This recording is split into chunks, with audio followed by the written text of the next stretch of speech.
देख रहे हैं न्यूज धमाल 24, हर समय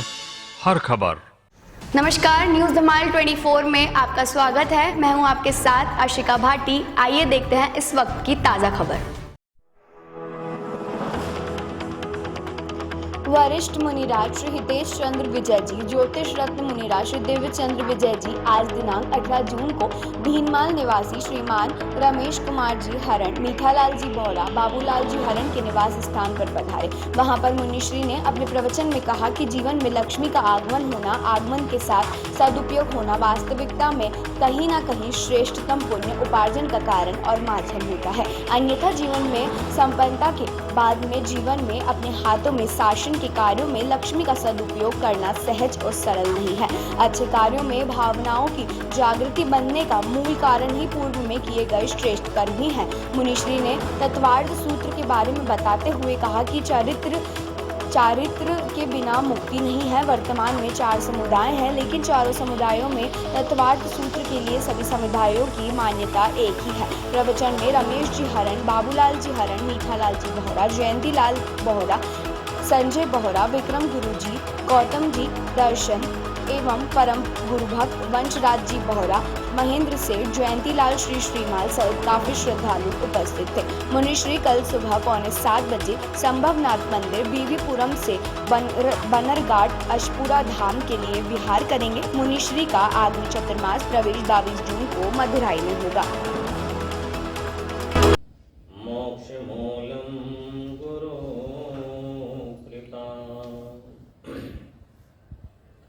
महापुरुषों के मंगलमय आशीर्वाद के साथ अपने जीवन के श्रेष्ठतम पुण्य उदय के माध्यम से जीवन में लक्ष्मी का आगमन होना, लक्ष्मी के आगमनता के साथ में लक्ष्मी का सदुपयोग होना, वास्तविकता में जीवन में कहीं न कहीं श्रेष्ठतम पुण्य उपार्जन का माध्यम और कारण ही होता है। अन्यथा जीवन में संपन्नता होने के बाद में भी जीवन के अंदर अपने हाथों से किसी शासन के कार्य अथवा किसी भी धर्म के कार्य में अपनी लक्ष्मी का उपभोग करना, उपयोग करना सहज और सरल नहीं हो पाता है। भावनाएं जब भीतर जाकर के उत्पन्न होती है, भावनाएं जब जाकर के भीतर जागृत होती हैं और अच्छे कार्यों के लिए भावना की जागृति जब बनती है तो निश्चित रूप से पूर्व में श्रेष्ठ परिणाम, श्रेष्ठ कर्म के कारण ही इस स्थिति में हमारी भावनाओं में भी, विचारधाराओं में भी परिवर्तन निश्चित रूपेण होता है। यदि हमने पूर्व में कहीं पर किसी प्रकार से श्रेष्ठ कार्य का उपार्जन नहीं किया होता है, इस समय में भी हमारे हाथों से श्रेष्ठ कार्य करने के भाव एवं विचार बन ही नहीं पाते हैं। जीवन के अंदर इन कार्यों के पीछे अपने स्वयं के पूर्व के कर्म का ही परिणाम होता है। जहाँ श्रेष्ठ हमारे कर्म, विचारधारा, भावनाएं श्रेष्ठ बनी हुई रही होगी तो ही हमारे जीवन के अंदर उसी का परिणाम होता है कि जीवन में किसी भी प्रकार से अनुपम शासन प्रभावना के कार्य में अपनी लक्ष्मी का सदुपयोग करने का जीवन में सौभाग्य प्राप्त होता है। पुण्य के उदयता के कारण ही महापुरुषों की पावनकारी प्रेरणा हो या स्वयं की स्वभावना के साथ में, इच्छित भावनाओं के साथ में श्रेष्ठ कार्य करने के लिए स्व इच्छा जागृत हो जाती है। परम पूज्य गच्छाधिपति आचार्य देव श्रीमद विजय हेमेंद्र सुरेश्वर जी महाराज साहेब से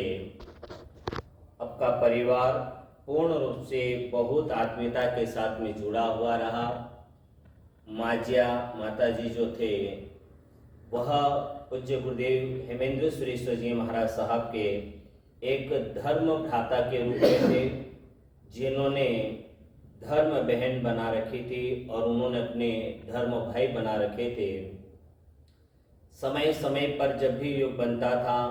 निश्चित रूप से गुरुदेव श्री का भीनमाल पदार्पण, क्योंकि गुरुदेव की भी वह दीक्षा स्थली रही हुई है और समय पर हरण परिवार से दीक्षाओं के कार्यक्रम जब हुए थे, उस कार्यक्रम में भी पूज्य आचार्य भगवान का पदार्पण हुआ। काफ़ी समय तक आपस में बैठ कर के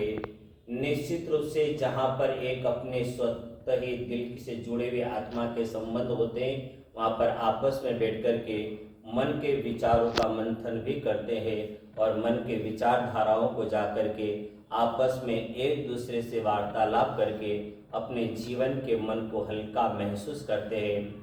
दोनों ही धर्म बहन एवं धर्म भ्राता दोनों बैठ कर के आपस में कई बार चर्चाएं होती रहती थी। उसी प्रकार से परिवार के अंदर श्रीमान रमेश जी हरण निरंतर समय समय पर शासन प्रभावना के कार्य में अपनी लक्ष्मी का सदुपयोग करते हुए समय पर अनेक शासन एवं गुरुगच्छ की अभिवृद्धि के लिए अपनी लक्ष्मी का सदुपयोग करने में सदा कदम को निरंतर आगे बढ़ाते रहते हैं। शंखेश्वर की पावनकारी पुण्य भूमि पर परमात्मा गुरुदेव का मंदिर का निर्माण, उपाश्रय आदि का निर्माण अद्वितीय, अलौकिक और अद्भुत निर्माण हुआ है और ऐसे स्थान का चयन किया है जहाँ पर कोई कल्पना भी नहीं थी, कोई विचारधारा किसी की चल भी नहीं रही थी और काफ़ी संघर्षता में वह स्थिति उस समय की बनी हुई थी। जब निर्णय लिया गया था तभी काफ़ी विकटतम परिस्थितियाँ आई थी और उस विकटतम परिस्थितियों में भी यही चल रहा था कि शायद ये कार्य यहाँ पर नहीं होने देंगे, परंतु इच्छा शक्ति मजबूत होती है, मनोबल मजबूत होता है और शंखेश्वर दादा की असीम कृपा से, दादा गुरुदेव श्री के मंगलकारी आशीर्वाद से आपके हृदय का स्वप्न साकार हुआ और इतना सुंदर जिनालय जहाँ पर समूह शरण के अंदर परमात्मा विराजमान और समूह शरण भी इतना अद्वितीयता के रूप में बना हुआ है, जो हमारे यहाँ पर 3 गढ़ की कल्पना की गई है। जिस प्रकार से तीनों गढ़ की कल्पना उसी रूप में जाकर के वहाँ पर कार्य भी करवाया गया है और बड़े गुरुदेव की प्रतिमा, विद्याचंद्र श्री जी महाराज साहब, हेमेंद्र श्री जी महाराज साहब की प्रतिमा विराजमान, अद्भुत गुरु मंदिर का जिनालय और धर्मशाला आदि भी सुंदरतम निर्माण वहाँ पर आपने अपने स्वद्रव्य से जाकर के करवाया। उसके बाद में आवश्यकता जहाँ लगती है वहीं पर उपयोग करने की भावना को लेकर के चलते हैं। बलसाना तीर्थ वर्तमान में धीरे धीरे करते करते भी विगत करीबन 20 साल 25 साल से बहुत अधिक मात्रा के अंदर ख्याति को प्राप्त करता चला जा रहा है। विमलनाथ दादा का प्राचीन जिनालय, बहुत प्रयत्न सभी का रहा कि जिनालय के स्थान को परिवर्तित करना। विद्यानंद जी महाराज वहाँ पर पूर्व में थे, उनके भी भावना, परंतु परमात्मा को वहाँ से हिलने की जब बात आती या परिवर्तन की बात आती तो कोई सहमति ही नहीं होता था। आखिर उसी स्थान के पास में ऐसे बाद में गांव जो है ट्रस्ट मंडल ने, क्योंकि धुलिया के अंदर शीतलनाथ जो ट्रस्ट है उसी के अंतर्गत संचालित है और शीतलनाथ जो ट्रस्ट है उसमें कई बार हमें अपनी जानकारी नहीं रह पाती है, परंतु वास्तविकता में जो वहाँ पर शीतलनाथ भगवान विराजमान है वह प्रतिमा धनचंद्र सुरेश्वर जी महाराज साहब के हाथों से उसका विधान हुआ था। धनचंद्र सुरेश्वर जी महाराज साहब वहाँ विराजमान करने के लिए नहीं गए थे, परंतु उस प्रतिमा पर नाम गुरुदेव का और धनचंद्र श्री महाराज साहब को लेके और वहाँ के जो पुराने लोग हैं उन्हें ये पता है कि शीतलनाथ परमात्मा जो है वह धनचंद्र सुरेश्वर जी महाराज साहब के हाथों से उसका अंजन विधान पूरा हुआ है। और ऐसे शीतलनाथ मंदिर आज धुलिया के अंदर मुख्य, जैसे हमारे यहाँ पर चिकपेट है वैसे धुलिया का केंद्र बिंदु यदि है तो वह शीतलनाथ दादा का दरबार है और वहीं से बलसाना का भी संचालन होता है। समय पर आवश्यकता के अनुसार धर्मशाला आदि अनेक निर्माण हुई, परंतु आपने भी वहीं की भावना रखी और एक ऐसी मौके की जगह की भावना थी। समय के साथ में जहाँ भावना प्रबल होती है उस भावना के साथ में कार्य करते हैं तो जरूर सफलता महापुरुषों की कृपा से प्राप्त होती है। और आपने अपने संकल्प के अनुसार उस जमीन के लिए निर्णय लिया। निर्णय लेने के बाद में आज संपूर्ण रूप से धर्मशाला जाकर के तैयार हो चुकी है। धर्मशाला, भोजनशाला, उपाश्रय स्वद्रव्य से जाकर के निर्मित करवाया है और निर्मित होने के बाद में यहाँ पर हम थे कई बार में जिससे बात उस समय आपने भी कहा था कि यदि मोहनखेड़ा जाने का हो तो मोहनखेड़ा न पहुंच करके बलसाना ही रुको, वहीं चातुर्मास करो। परंतु था कि अभी इस समय तो साउथ में रहना ही है। परंतु 4 जुलाई का आपके नूतन जो है बलसाना के अंदर धर्मशाला, भोजनशाला, उपाश्रय का जो सौद्रव्य से निर्माण करवाया गया है उसके उद्घाटन 4 जो है जुलाई को आ रहा है। आषाढ़ शुद्ध दशमी का उसका शुभ मुहूर्त है और उस आषाढ़वदी दशमी का जो उसका मुहूर्त है उस मुहूर्त के अंदर जो है उसका उद्घाटन आपने अपने गुरुगच्छ के दायित्व को पूर्ण रूपेण निर्वाह करते हुए कि नहीं जो भी कार्य करूं परंतु उस कार्य के लिए पहले अपने गुरुगच्छ की प्रधानता को बरकरार रखना और अपने गुरुगच्छ से जुड़े हुए पूज्यवर चाहे साधु भगवंत हो, साध्वी भगवंत हो, कोई भी उस पावनकारी अवसर पर पधार करके यदि निश्रा प्रदान करे तो मुझे बहुत ज्यादा प्रसन्नता होगी। और आपने अपना पूर्ण रूपेण गुरुगच्छ की गरिमा के लिए अपना दायित्व का पूर्ण रूपेण निर्वाह करते हुए जो भी कर्तव्य था वह निर्वाह किया। व्यवहारिकता की जानकारी की दृष्टि से कैसे कैसे जाना, किन किन से चर्चा करना, सब कुछ आपने अपने व्यवहार को पूर्ण रूप से निर्वाह किया है। परंतु जहाँ जैसा योग, क्योंकि कई बार ऐसा भी होता है व्यक्ति कभी कभी किसी बात के समय को जो जाकर के मौका चुक जाता है फिर वह जीवन में कभी लौट करके नहीं आता है। परंतु तस्मै श्री गुरुवे नमः। सम्यक दर्शन ज्ञान चारित्राणि मोक्ष मार्गः। परम पूज्य उमा स्वाति जी महाराज साहब जिन्होंने तत्वार्थ सूत्र की रचना करी और उस तत्वार्थ सूत्र के अंदर पहला अध्ययन और पहले अध्ययन के पहले श्लोक में ही जाकर के सम्यक दर्शन ज्ञान चारित्राणि मोक्ष मार्ग की बात कही। उमा स्वाति जी महाराज साहब की ये ऐसी अद्भुत अलौकिक रचना है। आज वर्तमान में 4 समुदाय अलग अलग है, दिगंबर, श्वेतांबर, स्थानक और तेरापंथी। परंतु सभी अन्य ग्रंथों में कहीं न कहीं मान्यताओं में भेद है। परंतु तत्वार्थ सूत्र को चारों समुदाय ने जाकर के स्वीकार किया और चारों समुदाय उस तत्वार्थ सूत्र को मानते हैं। बातों में कहीं कुछ बात ऐसी आती है जहां पर जिनेश्वर परमात्मा से संबंधित बात आती तो थोड़ा अंतर सोच में अलग अलग भावार्थ में अथवा विवेचन में मिल जाता है। परंतु तत्वार्थ सूत्र और उमा स्वाति के नाम को चारों समुदाय स्वीकार करते हैं। हमारे यहाँ पर श्वेतांबरों में जब पर्वाधिराज पर्युषण महापर्व आते हैं, कल्पसूत्र बालाबोध का वाचन होता है और अपने यहाँ पर संवत्सरी होने के बाद में दिगंबर लोगों का जो है 10 कल्प जो चालू होते हैं, 10 दिन के उनके पोजीशन होते हैं, उसमें एक एक दिन जाकर के 10 जो है तत्वार्थ सूत्र ऐसे 10 अध्ययन है, एक एक दिन में एक एक अध्ययन के ऊपर वाचन उनका होता है। और अपने यहाँ कल्प सूत्र, उनके यहाँ पर तत्वार्थ सूत्र जो होता है उसका पोजीशन के अंदर उसका वाचन किया जाता है। उमा स्वाति जी महाराज साहब ने अपने जीवन के अंदर उस रचना के अंदर ऐसे यदि हम बहुत अच्छी तरह से उसे पढ़ने का प्रयत्न करें तो शायद जिन शासन क्या है, जिन शासन का मूल रहस्य क्या है, जिन शासन मूल किस बात पर प्रधानता देता है, जिन किसे कहते हैं और जिन शासन की वास्तविकता निचोड़ता का रहस्य क्या है, यह सब कुछ जाकर के तत्वार्थ सूत्र में समाविष्ट है। ऐसे ही रचना के अंतर्गत पहले ही अध्ययन में उन्होंने कहा सम्यक दर्शन ज्ञान चारित्राणि मोक्ष मार्ग। जीवन के अंदर दर्शन ज्ञान और चारित्र की बात आती है। कहीं पर दर्शन से जाकर के आनंद की अनुभूति प्राप्त करते हैं, कहीं पर ज्ञान से जाकर के आनंद की अनुभूति प्राप्त करते हैं, परंतु वास्तविकता का अंतिम लक्ष्य जीवन का जो बताया चारित्र बिना मुक्ति न थी, चारित्र का अंतिम मार्ग बताया हुआ है। दर्शन जाकर के हमारे लिए पहले परमात्मा के लिए जो जाकर के जो है पहले ज्ञान होता है। तीर्थंकर परमात्मा उन्हें दर्शन की नहीं, वे पहले ज्ञान को प्राप्त करते हैं। परमात्मा जब भी जाकर के जन्म के साथ मतिश्रुत अवधि ज्ञान होता है, दीक्षा के बाद में मन पर ज्ञान हो जाता है और केवल ज्ञान की दिव्य ज्योति को प्राप्त नहीं कर लेते तब तक मौन रहते हैं, और जब केवल ज्ञान की दिव्य ज्योति को प्राप्त करते उसके बाद उनके समोसन की रचना और उसके बाद धर्म उपदेश प्रदान करते हैं। उनमें पहले ज्ञान की आवश्यकता और अपने को पहले दर्शन की आवश्यकता।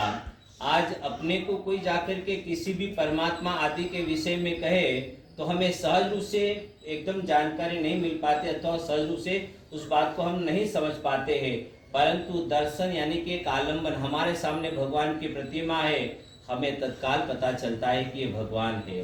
हमारे सामने गुरु भगवंत की प्रतिमा, गुरु भगवंत का फोटो या अपनी क्रिया करते तो स्थापनाचार्य जी रखते हैं, उन्हें देख करके हमारे मन की एक लगनता लगी हुई रहती कि मैं अपनी क्रिया में जुड़ा हुआ हूँ या क्रिया में जुड़ी हुई हूँ। उसी प्रकार से हमारे पास में पहले दर्शन की, परिवार के अंदर भी आप देखें कि परिवार में यदि पिता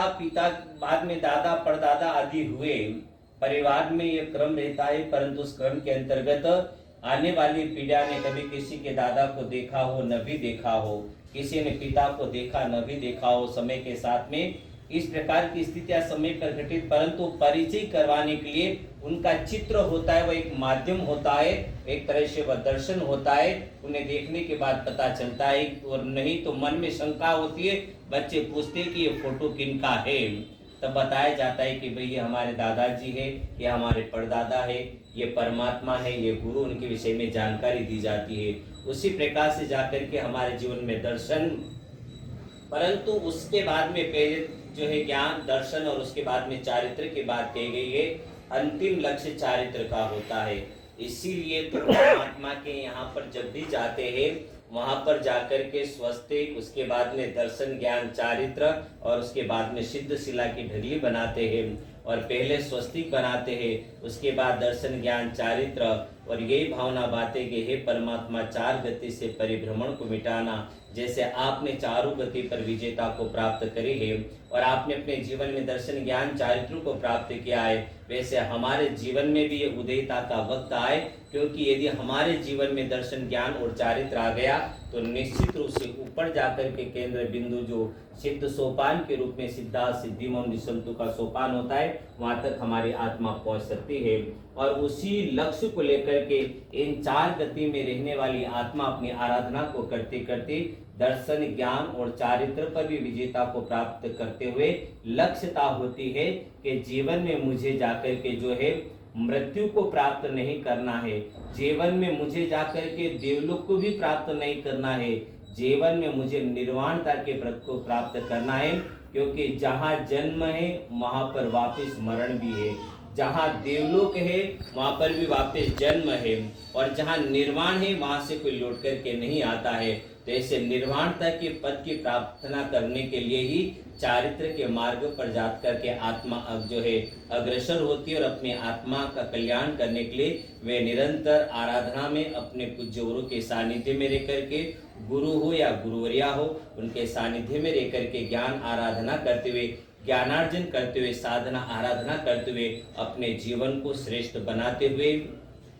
उनके उपकार एवं उनकी प्रेरणा से जाकर के अपने जीवन का विकास करते हैं। भीनमाल राजस्थान निवासी श्रीमान बाबूलाल साहब हरण, आपके चार पुत्रियों ने जाकर के भीनमाल का, मेरे ख्याल से जहाँ तक मुझे याद है भीनमाल में ये पहला परिवार होगा जिस परिवार से एक साथ में चार कन्याओं ने दीक्षा ली। भीनमाल में ऐसा कोई परिवार नहीं कि जिस परिवार से एक साथ में इतनी दीक्षा हुई हो। ये पहला परिवार है कि एक ही परिवार की चार बेटियों ने जाकर के दीक्षा ली। 3 बेटियों की दीक्षा थी। उस समय तो मैं भी आचार्य भगवान हेमेंद्र सुरेश्वर जी महाराज साहब के साथ में था और क्रिया भी करवाई थी उस समय में गुरुदेव के साथ में रह करके, क्योंकि उस समय गुरुदेव के साथ में ही चल रहा था। उस समय भीनमाल के अंदर आए, उस समय तो बासा भी थे और भाई जी मांझा भी थे, पूरा परिवार था। और 3 दीक्षा हमने जो है उस समय में भीनमाल की भूमि पर महावीर जी के अंदर हुई थी। 3 दीक्षा में तो हम बिल्कुल उपस्थित, और उसके बाद में वहीं से तत्काल निर्णय हुआ था कि दीक्षा हो गई। इनके बाद में इनकी बड़ी दीक्षा के विषय में भी योजना बनाई गई थी। तो बड़ी दीक्षा के लिए आचार्य भगवंत ने कहा था सभी, क्योंकि उस समय में इधर इनकी दीक्षा हुई तो मणिप्रभास्त्री जी के साथ में थी, उधर वसंत बालाश्री जी के साथ में भी कुछ दीक्षित साध्य थी, उनकी भी बड़ी दीक्षा बाकी थी। तो सभी ने आचार्य भगवंत से कहा था कि बाबू जी आचार्य भगवंत की उपस्थिति के बिना परंपरा त्रिस्तुतिक परंपरा के अंदर दो चीजों पर प्रधानता दी गई है। एक तो अंजन सला का प्रतिष्ठा और एक बृहत दीक्षा आचार्य के सिवा नहीं होती है और नहीं करवाना ये एक परंपरा के अपना निर्वाह नहीं करवा सकते ऐसा कुछ नहीं है। यतीन्द्र सूर्य ने स्पष्टीकरण कर दिया है कि अंजन सलाह का करवाने का अधिकार ऐसा नहीं कि आचार्य को ही है। आचार्य भी करवा सकते हैं, उपाध्याय भी करवा सकते हैं, गणी भी करवा सकते हैं, पन्यास भी करवा सकते हैं, मुनि भी करवा सकते हैं। और 14 व्रतधारी श्रावक होता है, वो व्रतधारी श्रावक भी अंजन सलाह का विधान कराने का अधिकार उसके पास में भी है। और गुरुदेव यतीन्द्र सूर्य जी महाराज साहब ने इसका लेख जाकर के लिखा था। परंतु अपनी एक परंपरा का निर्वाह रहा कि एक परंपरा के अंदर एक मर्यादा पूज्य गुरु की बनी हुई रहे, इसलिए अंजन सलाह और बृहद दीक्षा के लिए वहां पर जब ये बृहद दीक्षा स्वधर्म व्रत अपागच्छिय त्रिस्तुतिक परंपरा के अनुसार उस विधान को देखते हैं तो वहां पर स्पष्ट रूप से लिखा। परंतु वहां पर फिर एक बात का उल्लेख किया, यदि संयोगता से आचार्य भगवान की दूरियां काफी किलोमीटर की दूरी में हो और यदि समय पर आना जाना नहीं हो सकता है और जहां पर भी यदि गुरु भगवंत है उनके पास में यदि कोई शिष्य आदि है और बृहद दीक्षा की आवश्यकता लग रही है तो आचार्य भगवंत के आदेश को लेकर के आदेश के बाद उनके द्वारा वहां से वासक्षेप मंगवा करके उस बृहद दीक्षा के कार्यक्रम को वे करवा भी सकते हैं। और करवाने के बाद में जब भी पुनः योग बने जल्दी से जल्दी आचार्य भगवान के पास में पहुंचने का होता है और पुनः जाकर के आचार्य भगवान से वास निक्षेप करवाने का अधिकार दिया गया है। तो समय बृहद दीक्षा के विधि में बात चल रही थी, हम लोग भिनमाल से निकल करके गए थे और इस बीच ही उनके चलते रास्ते में योगोध्वन चल रहे थे और योगोध्वन चलते चलते उस समय 12 बृहद दीक्षा के कार्यक्रम थे, 12 साध्वी जी की बड़ी दीक्षा का विधान चल रहा था। उस समय आचार्य भगवान के साथ में थे। हरण परिवार में श्रीमान बाबूलाल जी के 4 पुत्रों ने चारित्र मार्ग पर कदम बढ़ाया, परंतु उन्होंने कदम बढ़ाने का एक संकल्प तो लिया होगा कि हमें चारित्र के मार्ग पर जाना है, परंतु निश्चित रूप से जीवन के अंदर इस मार्ग पर प्रशस्त होने के लिए कोई तैयार भी होता है तो माता पिता का दिल इतना जल्दी तैयार नहीं हो जाता है। माता पिताओं के मन में रहता है कि विचार करते हैं, एक संतान के लिए भी विचार होता है तो 4 संतानों को एक जिन शासन के लिए समर्पित करने की जब बात आती है तो बहुत ही अनुमोदनीयता की बात आती है कि विशाल बधाइता के साथ में अपनी कुल दीपिकाओं को जाकर के शासन के समर्पित एवं गुरुगच्छ को समर्पित किया। और आज वे चारों साध्वी श्री मणिप्रभा जी के सानिध्य में रह करके अपने ज्ञानार्जन एवं साधना आराधना को कर रही है। तो ऐसे परिवार जो भिनमाल के अंदर ये पहला परिवार है जिस परिवार से एक ही परिवार से 4 बच्चों ने जाकर के संयम जीवन को स्वीकार किया, ऐसे परिवार की हम हरण परिवार के तहे दिल से अनुमोदना करते हैं। एवं साथ ही पूज्य श्री हेमेंद्र सूरी जी महाराज साहब से तो विशेष रूप से आप परिवार के साथ में बहुत आत्मीयता का माता पिता का संबंध जो जुड़ा हुआ रहा था और आज भी वह परिवार जो इस प्रकार से शासन के लिए सदा समर्पित है। ऐसे परिवार की हम जिस परिवार से 4 कन्याओं ने संयम जीवन स्वीकार करके जिन शासन को जिन्होंने समर्पित किया और गुरुगच्छ के लिए समर्पित किया, ऐसे परिवार की हम तहे दिल से बंधुद्वय की ओर से अनुमोदना आपके परिवार की करते हैं। आगे इसी तरह खबरों का सिलसिला जारी रहेगा। जल्दी ही मिलते हैं देश भर की तमाम खबरों को लेकर। अगर आपने अभी तक हमारे YouTube चैनल न्यूज़ धमाल 24 को सब्सक्राइब नहीं किया है तो नीचे दिए गए रेड कलर के सब्सक्राइब बटन पर क्लिक करके हमारे न्यूज़ चैनल न्यूज़ धमाल 24 को सब्सक्राइब करें और साथ ही साथ बेल आइकन भी प्रेस करें ताकि आपको इसी तरह देश भर की तमाम खबरों की